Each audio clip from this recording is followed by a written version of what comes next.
Bueno, estamos con Ricardo Solari, que es miembro de nuestro equipo editorial de la revista Política, quizás alguna mención usted puede hacer sobre aquello, si le parece. Y bueno, la idea es, comenzando este año 2012, la verdad, Ricardo, es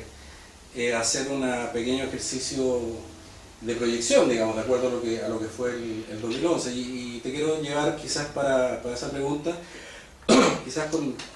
con algunas de las como escuelas, de alguna manera, que han estado dando vuelta en este periodo, que han tratado como de explicar, entre comillas, o rendir cuenta de cómo ha estado el 2011, digamos, con todos los movimientos sociales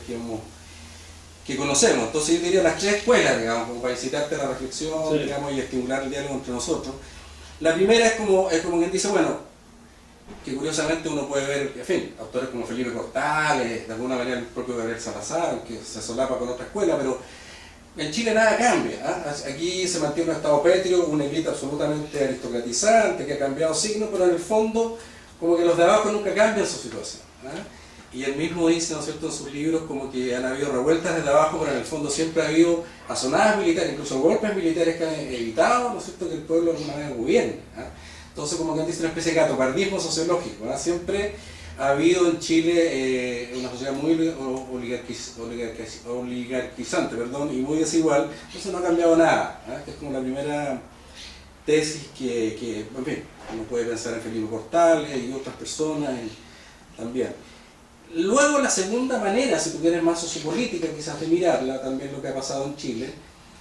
ni tanto ni tampoco, es decir, no es que desde el año 20, qué sé yo, ¿no es cierto?, el populismo de Arturo Alessandri Palma, no pasó nada, digamos, o sea, el Estado se fue ampliando, hubo mecanismos de integración limitados, hubo cambios incrementales, ¿no es cierto?, naturalmente el gobierno frente populista logró cambios muy importantes en términos de ampliación de una sociedad más mesocrática, etcétera, y lo demás, digamos, o sea, y la concertación también, digamos, con todo, ¿no es cierto?, que está de moda de pronto criticarla de manera un poco ácida, logró Frei Montalva, sin duda, ¿no es cierto?, la reforma agraria, el fin popular, la unidad popular, en fin, o sea, han habido cambios incrementales de integración, mecanismos de integración, ¿no es cierto?, de sectores sociales amplios, ¿no es cierto?, movimientos pobladores, movimientos, en fin, ¿no es cierto?, lo que fue la promoción popular, en fin, no me quiero extender. Y la tercera escuela, ya para terminar esta pequeña introducción, digamos, para incitar nuestro diálogo, conversación, es la típica, se me viene a la mente Hernando de Soto, no sé, se me viene a la mente Luis Racete, incluso desde los 80, te acordarás tú, en donde hay una especie como sociología de que se construye la sociedad desde abajo, es decir, esta idea como que hay un tsunami, así que va a cambiar todo, que hay el tercer sector, digamos, yo me acuerdo con Racete años atrás, cuando eran muy jóvenes los dos,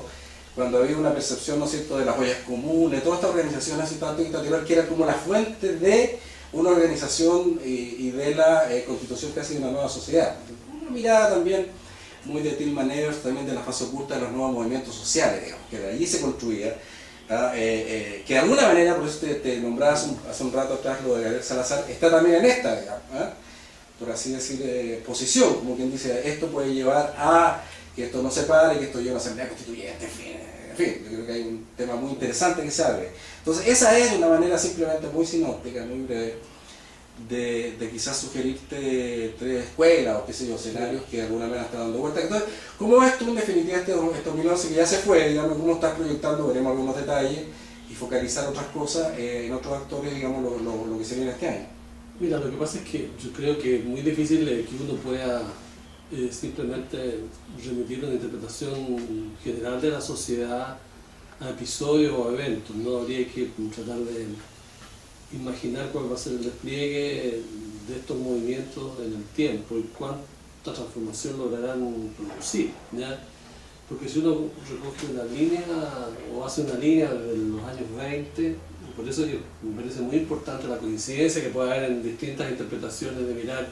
los años 20 como el año de inicio de esta nueva, sociedad, o de esta nueva realidad social. Ahí lo que hay es una cierta convergencia entre un fuerte propósito de movilización y de transformación en un sentido capitalista, que por eso es integrador por la vía del mercado, etcétera, que le otorga al Estado crecientemente un rol y un papel en el crecimiento de la economía y que le da también mayores capacidades a las instituciones para que estos puedan actuar en el terreno no solo productivo, sino que en el terreno también de otros factores de integración y de cohesión social, como son la seguridad social y otros mecanismos en las lecturas como más, digamos, más clásicas del marxismo, ¿no? Esto ocurre a partir de los años 20 y si uno traza una línea del tiempo y se han cumplido algo así más cerca de 90 años, uno puede mirar que la gran promesa, ¿no?, de la democracia por ser el espacio donde los distintos actores pueden representar intereses, digamos, y pueden procesarlos, siempre es un propósito inacabado y que por otro lado el mercado, que sí se ha expandido desde los años 20 hasta ahora sin precedentes, tiene también una capacidad limitada de poder producir esta integración satisfactoria, este acomodo. Pero sin embargo uno tiene que ser capaz de distinguir un asunto de nivel. Es decir, desde la democracia uno puede imaginar lo que ha ocurrido desde la Constitución del 25 hasta ahora, incluyendo la extensión del sufragio, por ejemplo, ¿ya? La incorporación, la urbanización de la sociedad chilena, que esta sociedad que era eminentemente agraria se transformara en una sociedad eminentemente urbana, la incorporación del país, su integración en la economía mundial, que ha tenido altos y bajos, pero que hoy día está en un punto de alta integración. Es un conjunto de transformaciones que son todas absolutamente, digamos, de gran magnitud. Lo que sobrevive, sin embargo, es el desajuste, ¿no?, entre la política y la economía, el desajuste entre las instituciones y la capacidad de... Ahora, recuerda tú la tesis de Aníbal Pinto, paradójicamente también que te decía 50, sí, que más bien había una gran integración política y una muy precaria de desarrollo económico. O sea, ahora estamos así es. Claro, bueno, y él hablaba en los años 50 de que si esto no se ajustaba de modo adecuado, podría sobrevenir una gran crisis política. Esa es una tesis esencial de Chile en el caso de Antonio Futrao. Exactamente. ¿Ya? Yo tengo la sensación de que esa como tendencia de largo plazo digamos, sobrevive, se mantiene, y esa tensión es una tensión enteramente presente, con características muy distintas en un periodo y en otro, pero lo que no hay ninguna duda, y eso sí que es un modo importante, eso es algo necesario de plantear y de señalar, y yo creo que también lo planteaste en tu propio libro, es que aquí ha habido un conjunto de transformaciones graduales acentuadas en los últimos 20 años que han permitido que de alguna manera sectores muy significativos de la sociedad se apropien de nuevos derechos y de nuevas oportunidades de actuar en la escena política, elevando sus niveles de escolaridad, aumentando de alguna manera también sus derechos políticos, etc. Y tenemos una sociedad desde ese punto de vista bien diferente a la que teníamos hace 80 años. Sin embargo, el desajuste todavía, por usar esa expresión, ¿no?, pero podría retirarse, el desajuste se mantiene. Y yo tengo la impresión de que la sobrevivencia de un gobierno de derecha, la acumulación de ciertas tensiones y ciertos conflictos hizo que el 2011 fuera un muy expresivo periodo de explosión de este desajuste. Pero, y que va a dar lugar, a mi juicio, a cambios y transformaciones relativamente importantes. Ninguna de ellas de carácter revolucionario, ¿ya? Pero sí que hay transformaciones importantes en que van a poner en otros términos digamos, inacabada tensión, ¿ya? Esto se da en dos niveles. Uno, a mi juicio, en el país está instalada una discusión muy relevante sobre la distribución de los ingresos, la distribución de la renta, me parece que es un punto muy crucial. Y segundo, hay la búsqueda de un sistema político que sea de alguna manera, que se amplíe, que de alguna manera logre ser más expresivo de la diversidad social, político y cultural de la sociedad chilena. Lo segundo, todos sabemos que es tremendamente difícil, complejo, lento, que los sistemas políticos no se autorreforman, pero eso está también sobre la mesa. O sea, se han puesto sobre la mesa, a mi juicio, dos temas de la mayor trascendencia y de la mayor importancia. ¿Y por qué estos no estaban puestos con esta fuerza en los últimos 20 años? Yo tengo la impresión de que el impacto y el peso del gobierno de la dictadura, el gobierno autoritario, de la ruptura institucional del 73 fue de tal tamaño que el retorno a la democracia y la propia transición del modo en que esta se dio situó los términos de estos debates sobre la distribución de los ingresos y la amplitud o profundización del sistema político en un terreno mucho más acotado que el actual, ¿no? Incluso me arriesgo una opinión todavía más clara en este sentido. Creo que cuando la gente ve un nuevo gobierno, un gobierno de la derecha, ve que este gobierno de la derecha no es un gobierno que coarta o limita la expresión política de la ciudadanía en prácticamente ninguno de sus términos, ¿no? Yo tengo muy presente el gobierno de Jorge Alessandri, no porque lo hice, sino básicamente porque lo estudié. Y ese gobierno enfrentó y confrontó al movimiento social de modo muy duro, y el liderazgo y los dirigentes sindicales vivieron largos periodos de encarcelamiento y los paros generales, etc., eran reprimidos de modo muy violento, con resultados de decenas de muertos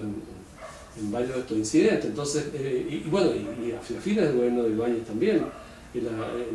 conflicto social adquirió una comunidad de confrontación y de violencia bastante aguda. Lo que se vivió el año pasado fue un movimiento social desplegado que podía incluso extender su capacidad de convocatoria sin encontrar significativas restricciones por parte del gobierno, que, digamos, yo diría que con un grado muy grande de complejidad observaba todo esto. Ahora, el gran tema y el gran desafío del 2012 es cómo esto se reproduce y se transforma en, digamos, o genera cambios normativos, institucionales, o cambios en relaciones del juego y de poder. ¿Ya? ¿Cómo esto se vincula? Escuchando a Gabriel Boric, nuevo presidente de la FECH, ¿cómo evalúas tú eso? Mira, yo tengo la impresión de que desafortunadamente la estrategia de las transformaciones graduales, en la estrategia de cambio reformista, que tiene sin embargo horizonte estratégico, convicciones detrás de ello, ya en el 2011 no se pudieron concretar 2 o 3 asuntos que habrían sido incluso bien importantes. Es decir, yo creo que no se logró concretar un punto que era clave en el planteamiento político, ideológico del movimiento estudiantil, que era la primacía de la educación pública, ¿ya? Eventualmente se pudo avanzar en gratuidad a raíz del aumento del número de las becas. Probablemente el sistema se siguió focalizando a raíz de una serie de medidas que se tomaron sobre el sistema escolar. Probablemente la dimensión más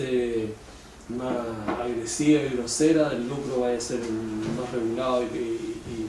y fiscalizado a propósito de nuevas instituciones, incluso que los estudiantes pusieron, pero en relación al tema de la educación pública, yo creo que en el 2011 no se consiguieron avances. Incluso si se me apura, y presagiando algunas de las cosas que van a ocurrir a nivel de cambio de la matrícula, y con eso reorganización de la distribución de los recursos y otros factores, puede que probablemente la educación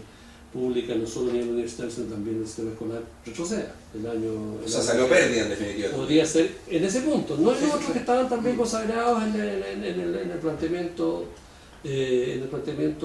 estudiantil, como te decía, el de la gratuidad. Creo que se ha iniciado un debate que desafortunadamente divide muy profundamente la oposición, que es el debate de municipalización, ¿ya? Que por eso mismo hace bastante estéril un debate donde hay poca convicción por parte de la derecha y una división en la oposición, ¿ya? Pero volviendo al tema más general, yo tengo la impresión de que estos temas que se insinuaron en el 2011, que tienen una larga historia, muchos de ellos, están todavía en un estado inicial que debería madurarse el 2012. Ahora, yo creo que eso requiere, sin embargo, ciertas condiciones que no veo que se estén dando, ¿ya? Y que la fuerza política de la oposición tenga una capacidad, digamos, de coordinación, de Estado Mayor, una capacidad programática relevante que logre afinar prioridades y que permita, y esto también requiere definiciones sustantivas. Por ejemplo, un punto que me parece que no está resuelto en el vocabulario, en el habla, en el lenguaje de los dirigentes estudiantiles, si ellos de alguna manera entienden que sus demandas se proyectan también en el fortalecimiento, en la expansión de las instituciones de la democracia representativa, porque hay mucho el discurso, por acción o por omisión, que, digamos, que cuestionan las instituciones de democracia representativa, ¿no?